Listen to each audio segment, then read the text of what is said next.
د لغمان د ارشاد حج اوقافو په ریاست کې د شهیدانو اونۍ په درنښت غونډه ترسره شوه.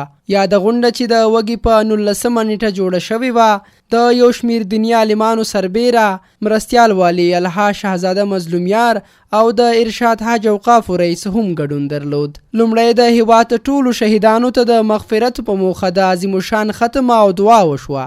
ورپسې د لغمان ارشاد حج اوقافو رئیس سید نجیب الله هاشمي او ځینو نورو دیني عالمانو د شهید د مقام او درنښت په اړه ویناوې وکړې او ترڅنګ د افغانانو ترمنځ د سولې په تړاو د خپلمنځي خبرو د ژر پیلېدو غوښتنه وکړه.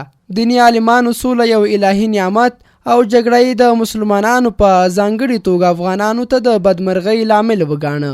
وی ویل چې د جګړې ښکېلې لوري دي جګړې ته نور د پای ټکی کېږدي. غونډه په دعایي سره پای ته ورسېده. رفیع الله سلیمانزی، هیرو ټي وي، مهترلام.